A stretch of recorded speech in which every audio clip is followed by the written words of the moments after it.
একটি বোবা মেয়ে বিয়ের রাতে যে চিঠি লিখে গিয়েছিল, সেই চিঠির শেষ লাইনটা যে পড়েছে, সে আর রাতে ঘুমাতে পারে না। আর ভারতের একটি গ্রামে একটি পেয়ারা গাছ, যে গাছের ছায়ায় যে বসেছে, সে আর উঠতে পারেনি নিজের পায়ে।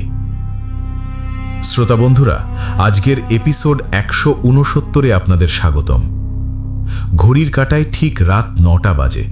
রাত 9টা মানেই অশরীরীর সেই ভয়ের আসর, যেখানে দিনের আলো মিলিয়ে যায়, শহরের কোলাহল ঢাকা পড়ে যায় একটা নিঃশব্দ অন্ধকারে, আর শুরু হয় এমন সব ঘটনার বিবরণ যা শুনলে আপনার বুকের ভেতরে একটা ঠান্ডা স্রোত বয়ে যাবে। ঘরের কোণের অন্ধকারটাকে মনে হবে আরও একটু গভীর, আর বাইরের হাওয়ার শব্দটাও মনে হবে যেন অন্যরকম, যেন কেউ শ্বাস নিচ্ছে। তাহলে সময় নষ্ট না করে শুরু করা যাক। ঘটনা শুরুর আগে আপনাদের কাছে আমার ছোট্ট একটি অনুরোধ। যারা এখনও অশরীরী পরিবারে যুক্ত হননি, তারা প্লিজ এখনই সাবস্ক্রাইব বাটন এবং পাশের বেল আইকন টিপে সকল নোটিফিকেশন অন করে নিন। আর যারা ইতোমধ্যে সাবস্ক্রাইব করেছেন, তারা আজকের এপিসোডে লাইক বাটনে ক্লিক করুন এবং কমেন্টে লিখুন, আমি প্রস্তুত, যদি সত্যিই আজকের আতঙ্ক বুকে ধরার সাহস রাখেন। শুরু করছি আজকের এপিসোড 169-এর প্রথম ঘটনা। অন্ধ্রপ্রদেশের প্রতিবেশী রাজ্য তেলেঙ্গানার সীমান্ত ঘেঁষা সেই গরিব পরিবারের বোবা মেয়ের বিয়ে, প্রতারণা আর আত্মহত্যার ভয়ঙ্কর সত্য ঘটনা। এই ঘটনাটি আমাদের পাঠিয়েছেন সুজিত মণ্ডল। সুজিত পশ্চিমবঙ্গের বর্ধমান জেলার বাসিন্দা, বয়স 33। পেশায় তিনি একটি বেসরকারি এনজিওতে ফিল্ড ওয়ার্কার হিসেবে কাজ করেন। মূলত দুর্গম এলাকায় গিয়ে পরিবার পরিকল্পনা এবং নারী স্বাস্থ্য নিয়ে কাজ করেন। সেই কাজের সূত্রেই 2024 সালের শুরুর দিকে তিনি তেলেঙ্গানার একটি প্রত্যন্ত জেলায় গিয়েছিলেন, আর সেখানে একটি পরিবারের কাছ থেকে এমন একটি ঘটনার কথা জানতে পেরেছিলেন যা তিনি ভুলতে পারছেন না আজও। অসংখ্য ধন্যবাদ সুজিতকে এই ভয়ঙ্কর সত্য ঘটনা আমাদের সাথে ভাগ করে নেওয়ার জন্য। ঘটনাটি সুজিতের ভাষায় বলছি।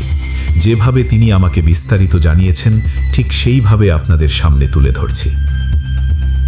2024 সালের জানুয়ারি মাসের দ্বিতীয় সপ্তাহের কথা। আমাদের এনজিওর একটি প্রকল্পের অংশ হিসেবে আমাকে তেলেঙ্গানার ভদ্রাদ্রি কোঠাগুডেম জেলার একটি প্রত্যন্ত এলাকায় যেতে হয়। জেলা সদর থেকে প্রায় 25 কিলোমিটার ভেতরে ছোট ছোট কয়েকটা গ্রাম আছে, যেখানে এখনও বিদ্যুৎ পৌঁছায়নি ঠিকমতো। রাস্তার অবস্থা খারাপ, আর বেশিরভাগ মানুষ জমি চাষ করে বা বনের ওপর নির্ভর করে বেঁচে থাকে। আমি সেখানে পৌঁছেছিলাম একটা বৃহস্পতিবার সকালে।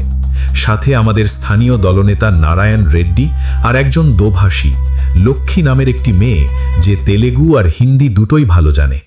আমি তেলেগু জানি না, কিন্তু হিন্দি পারি, আর বাংলা তো মাতৃভাষা। সেই এলাকার একটি গ্রামে পৌঁছানোর পরে কাজ শুরু করলাম।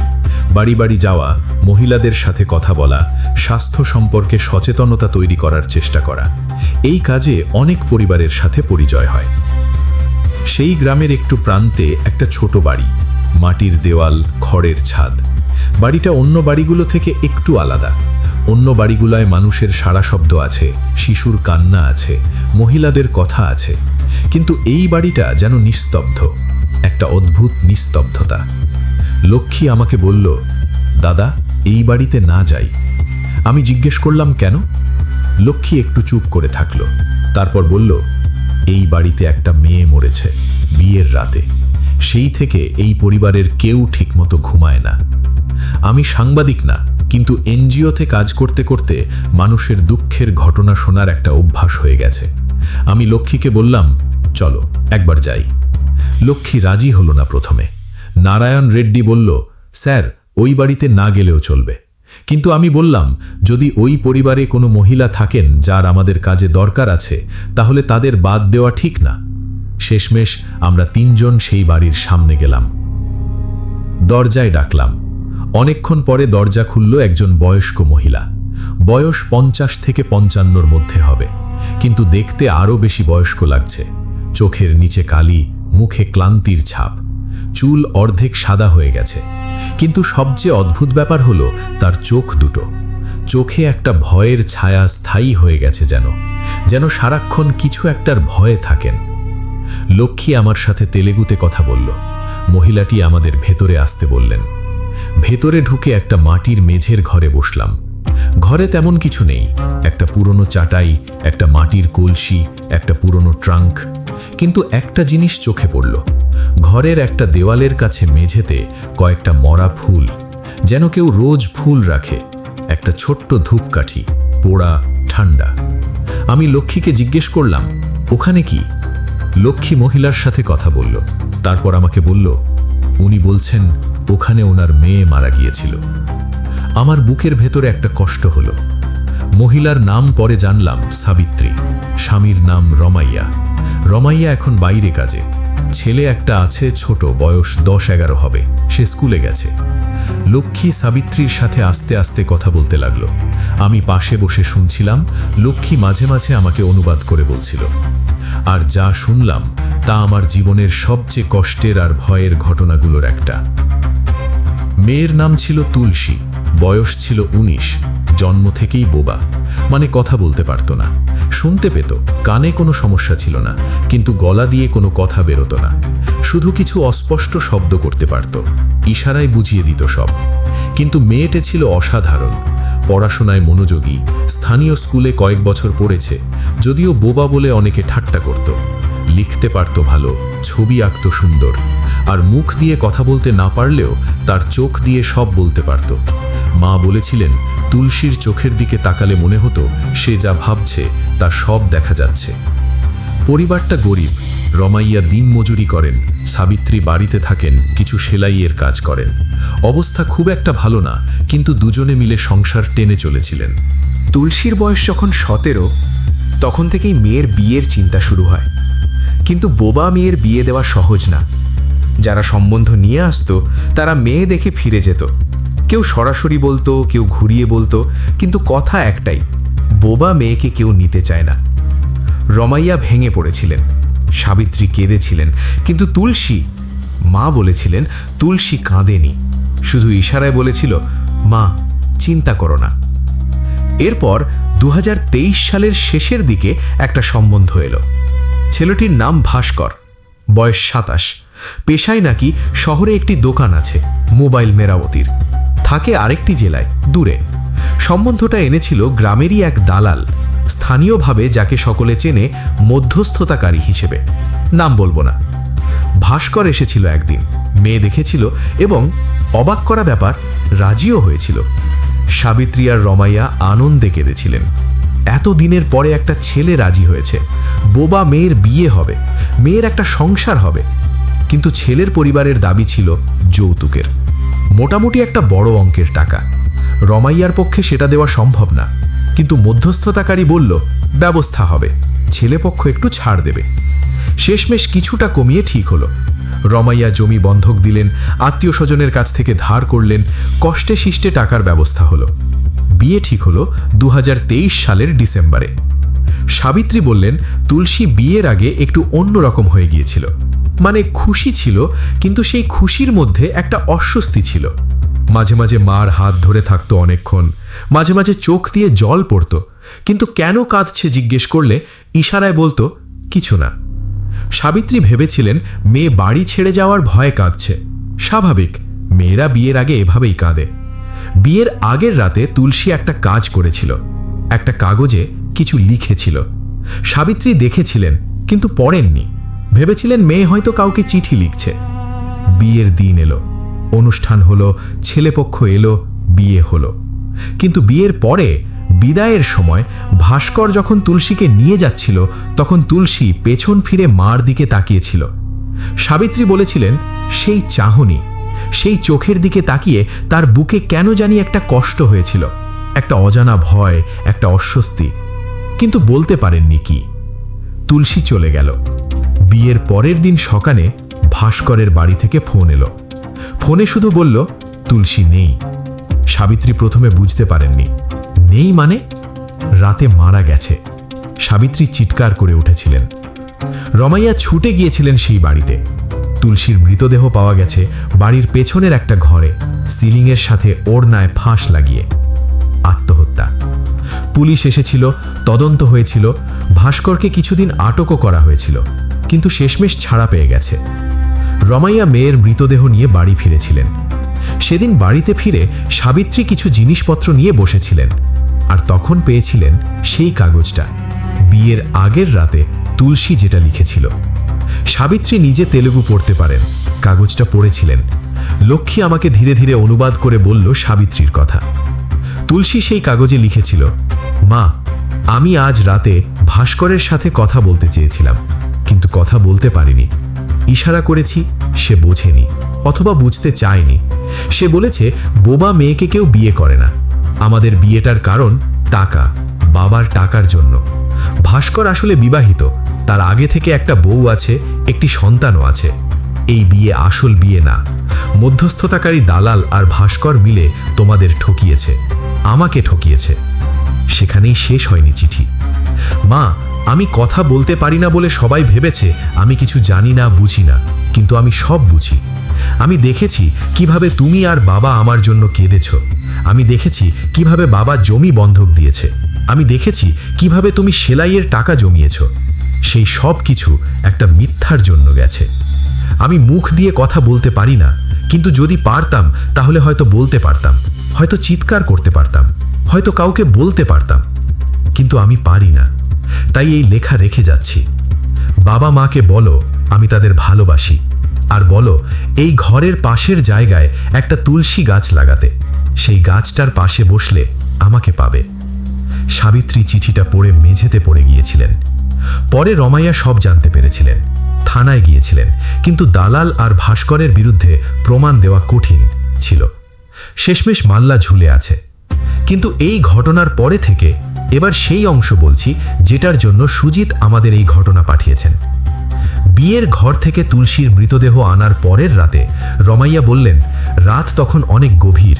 হঠাৎ বাইরে একটা শব্দ হলো, মাটির ওপরে কারো পায়ের শব্দের মতো।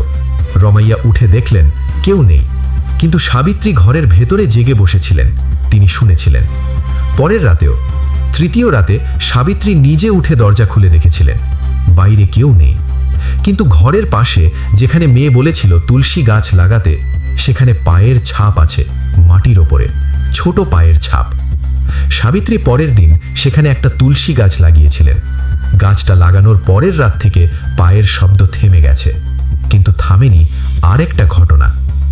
রাতে ঘরের ভেতরে যে দেওয়ালের কাছে এখন ফুল আর ধূপকাঠি রাখা হয়, সেখানে মাঝে মাঝে একটা শব্দ হয়, দেওয়ালে টোকার মতো, হালকা, নিয়মিত। 3 বার থামে, আবার 3 বার। রমাইয়া প্রথমে ভেবেছিলেন ইঁদুর, কিন্তু না, শব্দটা খুব নিয়মিত, ঠিক 3 বার, তারপর একটু থেমে, তারপর আবার 3 বার। সাবিত্রী বলেছিলেন তুলসী ছোটবেলায় কিছু বলতে চাইলে দেওয়ালে এভাবে টোকা দিত, মার মনোযোগ পেতে। 3 বার টোকা মানে মা আমাকে দেখো। সেই শব্দটা আজও আসে। মাসের যে রাতে তুলসী মারা গিয়েছিল সেই তারিখে শব্দটা বেশি আসে। আর সবচেয়ে অদ্ভুত ব্যাপার যেটা সুজিত বলেছিলেন, তিনি সেই বাড়ি থেকে বেরোনোর সময় দেওয়ালের ধূপকাঠির পাশে একটা কাগজ দেখেছিলেন, ভাঁজ করা। কৌতূহলবশত লক্ষ্মীকে দিয়ে পড়াচ্ছিলেন, তেলুগুটি লেখা, কিন্তু হাতের লেখা সাবিত্রীর না, হাতের লেখা তুলসীর। লেখা ছিল, মা আমি ভালো আছি, শুধু ওইটুকুই। সাবিত্রী বলেছিলেন এই কাগজটা তিনি সেখানে রাখেননি, রমাইয়াও রাখেননি, ছোট ছেলেটাও জানে না কিভাবে এলো। সুজিত বলেছিলেন আমি সেই কাগজটা দেখেছিলাম, হাত দিয়ে ছুঁয়েছিলাম। কাগজটা একদম পুরনো, হলদে হয়ে গেছে, কিন্তু লেখাটা তাজা। কালি শুকিয়েছে, কিন্তু লেখাটা স্পষ্ট, যেন সদ্য লেখা। সুজিত থেকেছিলেন সেই এলাকায় আরও 4 দিন। প্রতিদিন সেই বাড়ির সামনে দিয়ে যেতে হতো।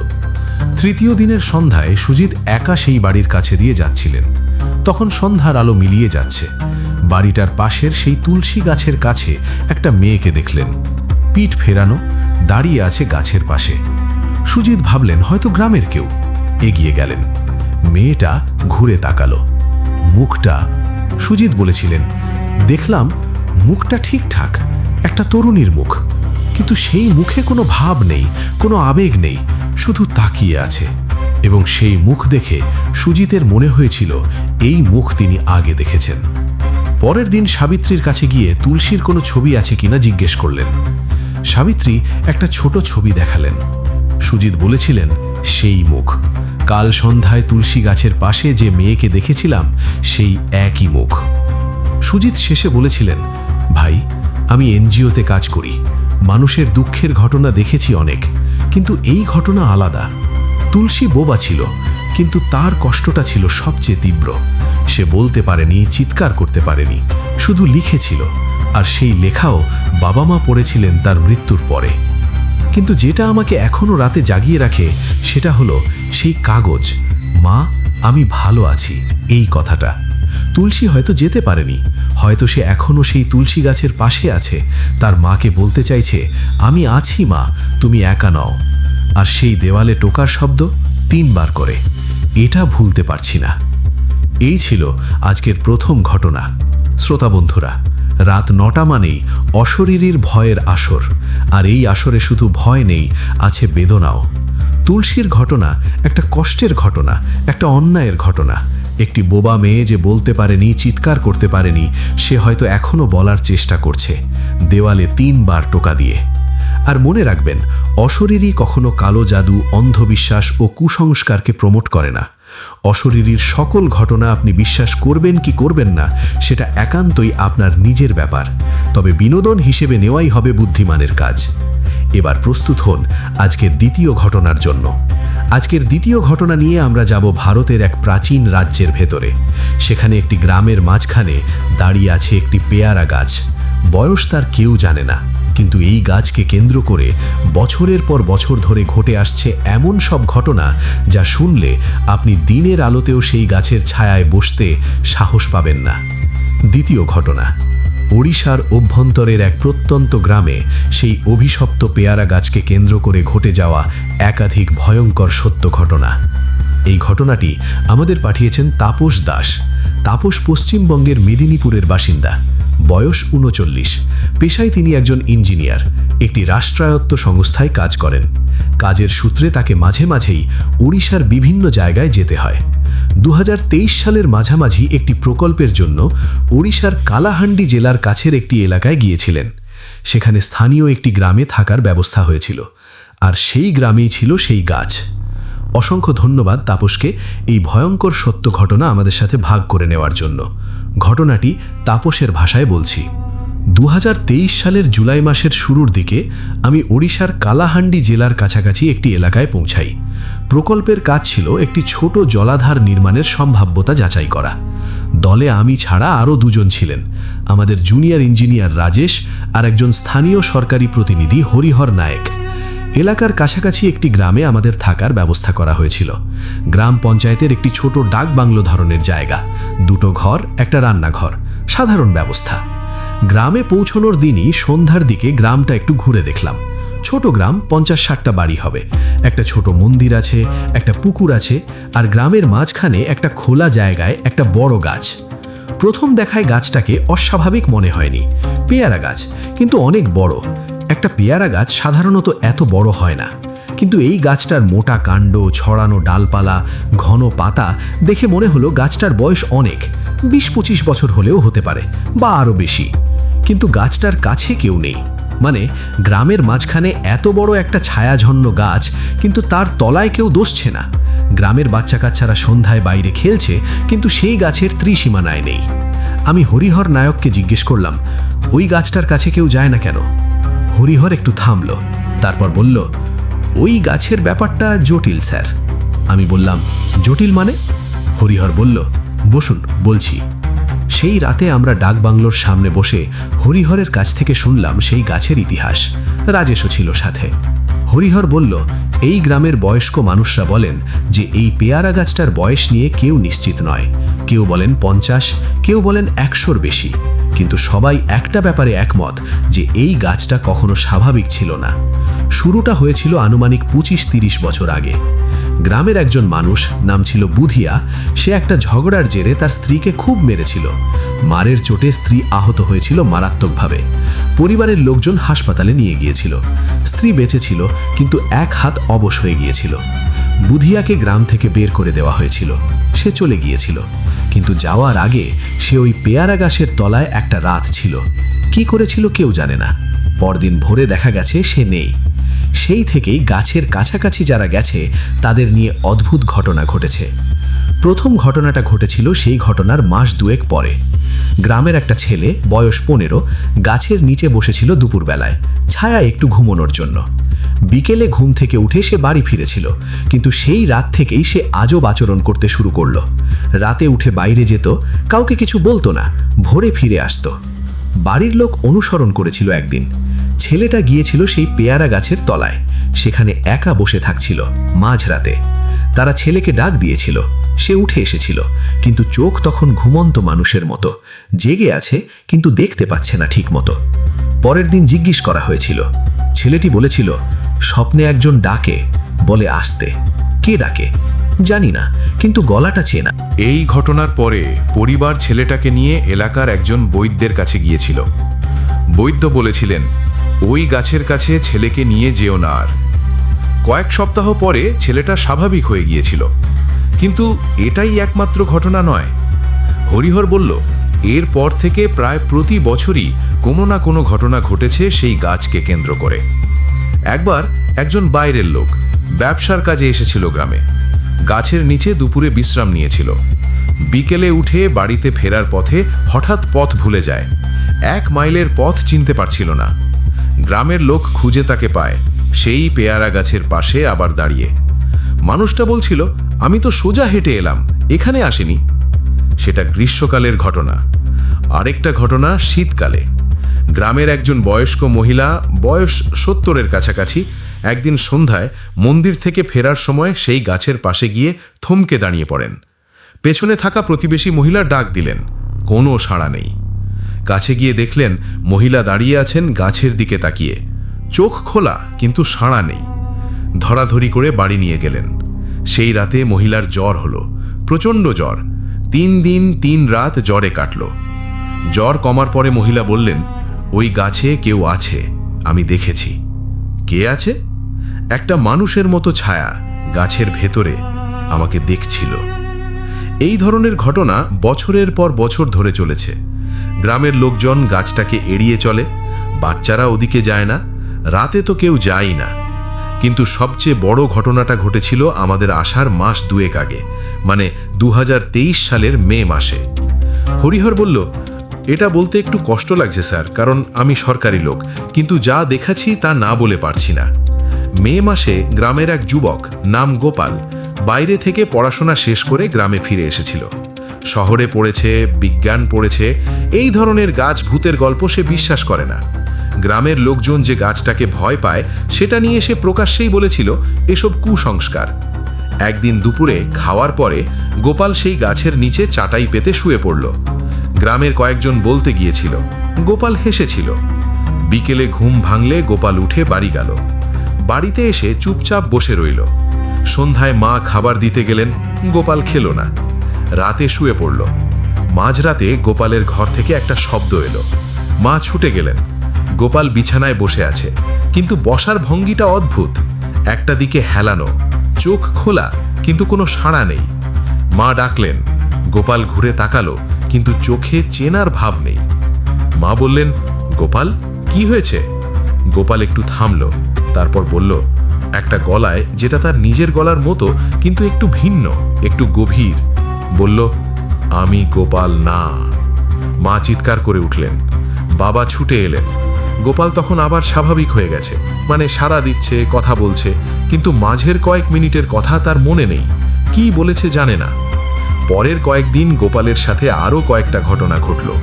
মাঝে মাঝে কথার মাঝখানে থেমে যাওয়া কয়েক সেকেন্ডের জন্য, তারপর আবার শুরু করা। মাঝরাতে উঠে বসা এবং উত্তর দিকের দেওয়ালের দিকে তাকিয়ে থাকা। পরিবার শেষমেশ একজন বৈদ্যকে ডাকল। বৈদ্য এলেন, দেখলেন, তারপর পরিবারকে জিজ্ঞেস করলেন, কোথায় ঘুমিয়েছিল বিকেলে? পরিবার বলল, ওই পেয়ারা গাছের নিচে। বৈদ্য একটু চুপ করে থাকলেন, তারপর বললেন, গাছটার শাখে ওকে বিচ্ছিন্ন করতে হবে। বৈদ্য কিছু পদ্ধতিতে চেষ্টা করলেন, সময় লাগলো প্রায় 2 সপ্তাহ। 2 সপ্তাহ পরে গোপাল স্বাভাবিক হয়েছে, কিন্তু বৈদ্য বলেছেন ওই গাছের ছায়ায় আর কখনো বসবে না, ওই গাছ থেকে পেয়ারা পারবে না। হরিহর থামল, তারপর বলল, স্যার, আমি নিজে বিশ্বাস করতাম না এসব, কিন্তু গোপালকে সেই 2 সপ্তাহ দেখেছি। ও আমার ছোটবেলার পরিচিত, ওকে দেখে মনে হয়েছিল এটা ও না। আমি আর রাজেশ চুপ করে শুনছিলাম। সেই রাতে ঘুমাতে গিয়ে বারবার মাথায় আসছিল সেই গাছের কথা।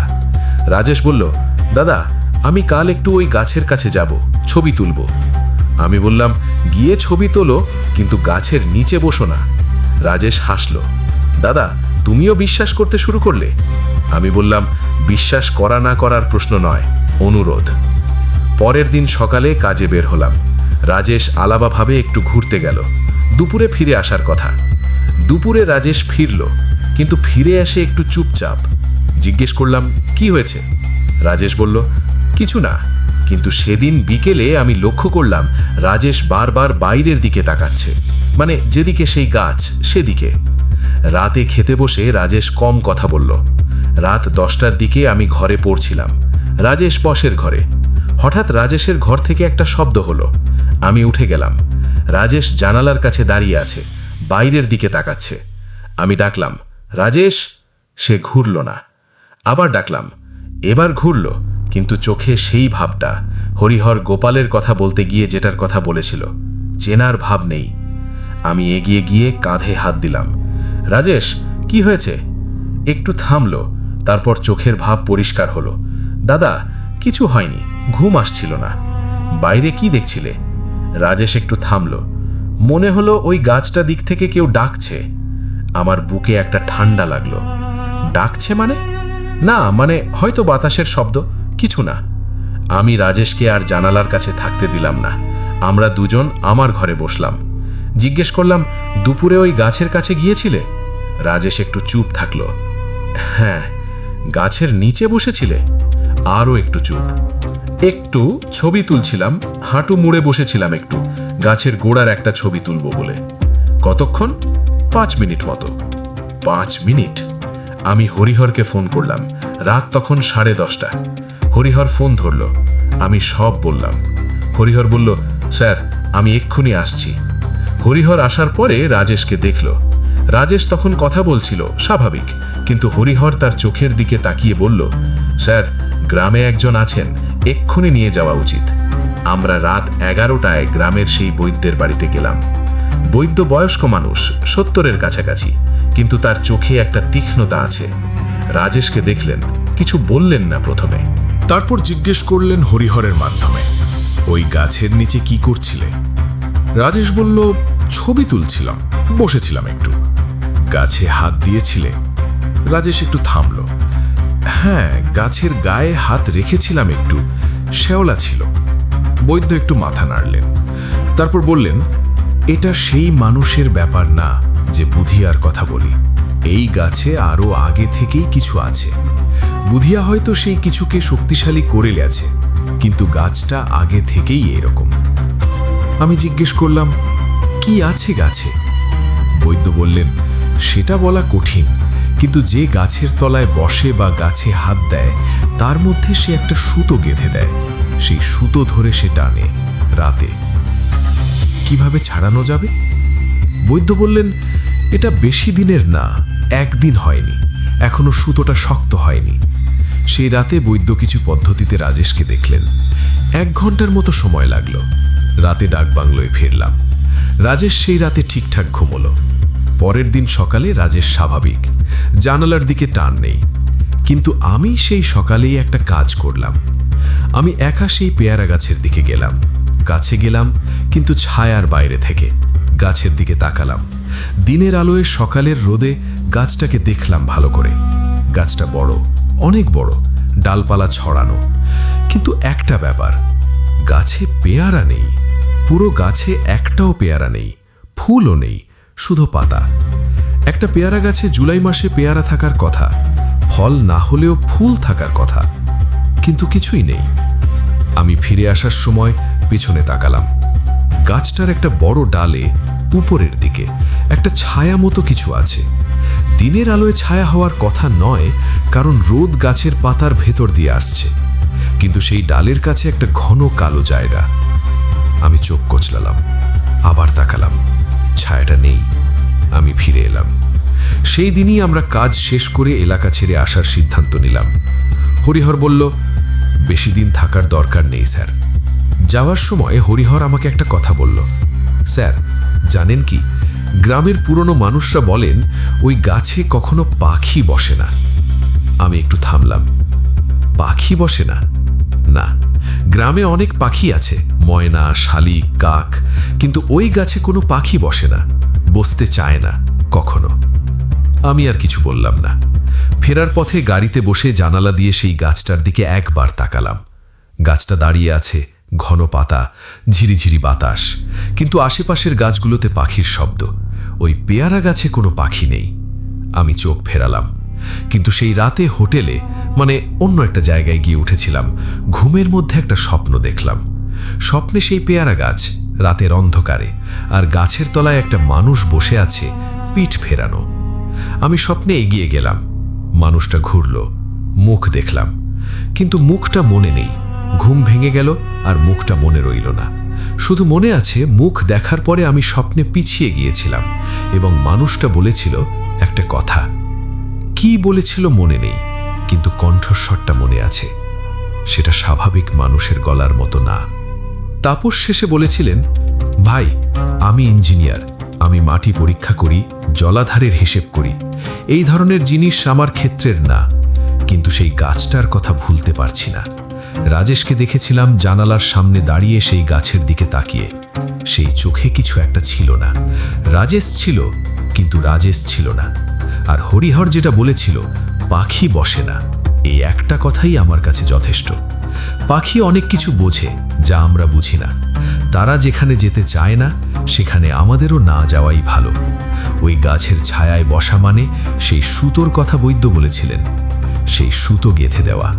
আমি বসিনি, কিন্তু যদি বসতাম জানি না কি হতো। কিন্তু একটা ব্যাপার আছে, সেই গাছটা এখনো সেই গ্রামে আছে, কাটা হয়নি। কাটার চেষ্টা করা হয়েছিল একবার, হরিহর বলেছিল, কুড়াল ভেঙে গিয়েছিল। করাত ভাঙেনি, কিন্তু করাতিরা কাজ করতে পারেনি, বলেছিল হাত অসাড় হয়ে যায়। সেই গাছ আছে, আর আছে বলেই প্রতি বছর একটা না একটা ঘটনা ঘটছে। শ্রোতা বন্ধুরা, আজকের এপিসোড 169-এর দুটো ঘটনা এখানেই শেষ করলাম। তেলেঙ্গানার সেই গরিব পরিবারের বোবা মেয়ে তুলসী, যে কথা বলতে পারেনি, চিৎকার করতে পারেনি, শুধু লিখেছিল, সে হয়তো চলে যায়নি। হয়তো সেই তুলসী গাছের পাশে দাঁড়িয়ে আছে এখনো, দেওয়ালে 3টে টোকা দিচ্ছে, মাকে জানাচ্ছে আমি আছি। আর ওড়িশার সেই পেয়ারা গাছ, যার ছায়ায় পাখি বসে না, যার ছায়ায় যে বসে সে আর পুরোটা নিজের থাকে না, সেই গাছ আজও দাঁড়িয়ে আছে, ঘন পাতায় ঢাকা। ফল নেই, ফুল নেই, শুধু আছে আর অপেক্ষা করছে। এই দুটি ঘটনা আমাদের মনে করিয়ে দেয়, এই পৃথিবীতে কষ্ট আর অন্যায় যখন শেষ হয় না, তখন সেই কষ্টও কোথাও থেকে যায়। একটা তুলসী গাছের পাশে, একটা পেয়ারা গাছের ছায়ায়। আর কিছু গাছ শুধু গাছ নয়, কিছু ছায়া শুধু ছায়া নয়। যদি এরকম কোনো অভিজ্ঞতা আপনার বা আপনার পরিচিত কারোর জীবনে ঘটে থাকে, তাহলে আমাদের সাথে শেয়ার করতে পারেন।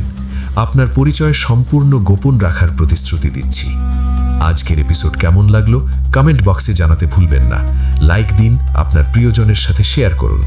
যারা এখনও সাবস্ক্রাইব করেননি, প্লিজ এখনই সাবস্ক্রাইব করুন এবং বেল আইকন অন করুন, যেন পরের এপিসোড প্রকাশ হওয়ার সাথে সাথে নোটিফিকেশন পান। মনে রাখবেন, রাত 9টা মানেই অশরীর ভয়ের আসর। এই আসর থেকে বের হওয়ার পথ নেই, কারণ ভয় যতক্ষণ আছে, অশরীরই ততক্ষণ আছে। অন্ধকার যতক্ষণ থাকবে, এই আসর চলতে থাকবে। আগামী নতুন এপিসোডে সম্পূর্ণ নতুন ভয়ঙ্কর সত্য ঘটনা নিয়ে হাজির হব। সে পর্যন্ত ভালো থাকুন, সুস্থ থাকুন, সুন্দর থাকুন, নিরাপদে থাকুন। পুরনো গাছের নিচে একা বসবেন না, বোবা মানুষের কষ্টকে ছোট করে দেখবেন না, আর যে গাছে পাখি বসে না, সেই গাছের ছায়ায় কখনো বিশ্রাম নেবেন না, কারণ ছায়াটা শুধু রোদ আটকায় না, কখনো কখনো সে আপনাকেও আটকে রাখে। শুভরাত্রি।